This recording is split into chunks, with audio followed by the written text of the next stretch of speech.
a first glimpse of the wedding dress. Ruchika, what are your thoughts? What does it look like to you? I'm not a fashion expert. Yes, she is wearing a veil. Yeah, so she's gone very traditional. Yeah, she has. Is that a surprise? You're the fashion expert.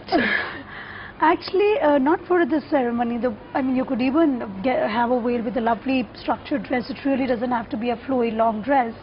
And I'm glad she's gone that way. She's following tradition. She didn't really come across or seem to be the one who would rebel tradition in any form. And I guess there are streaks of an Alexander McQueen in this. So let's hope we're right till the time she walks out. But okay, so that is actually the picture that everyone's been waiting for all day, a first glimpse of the wedding dress. So from here at least, it actually doesn't look so bad. It looks quite nice, doesn't it? It looks quite nice. It's even with the veil. So she is going to be heading down to Westminster, and I guess on time, because the ceremony is supposed to begin in about 8 minutes from now at the Abbey. So it looks like this bride is going to have to stick to schedule, and 1,900 guests are at Westminster as we speak.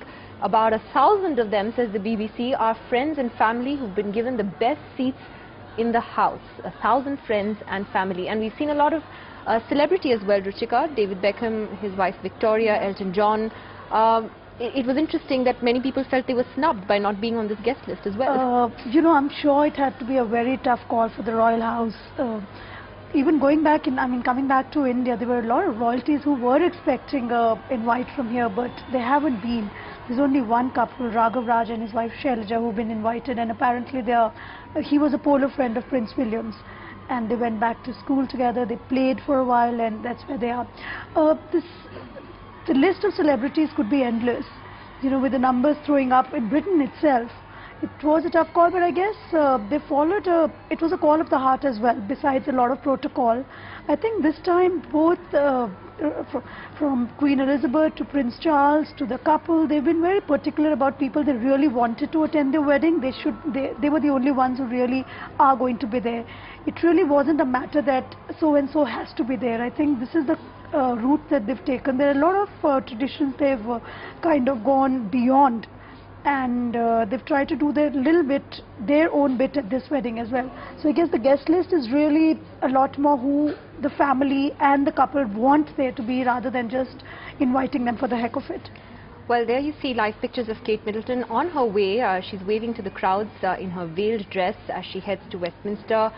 And that is a Rolls Royce that she is travelling in, choosing not to go by a horse-drawn carriage the way that Princess Diana had on the day of her wedding exactly 30 years ago. And in just a couple of minutes from now, she is expected to arrive at the Abbey, and then the formal ceremonies will begin, which will of course be broadcast live. Andrew, we saw the kind of, you mentioned, you know, Diana and the kind of scrutiny and pressure that she was under. She was a reluctant bride. You think, as you said earlier, that Kate is handling it better, then she is much better?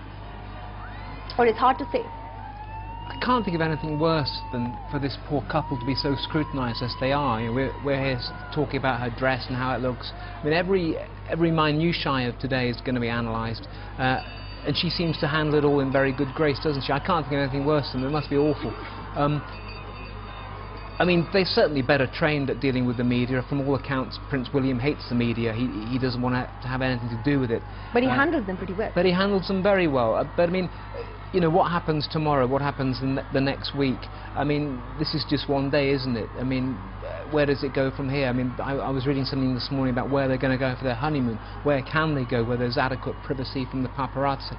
Of course, you remember that Princess Diana was chased by the paparazzi throughout the later stages of her life, and may indeed have contributed to her death.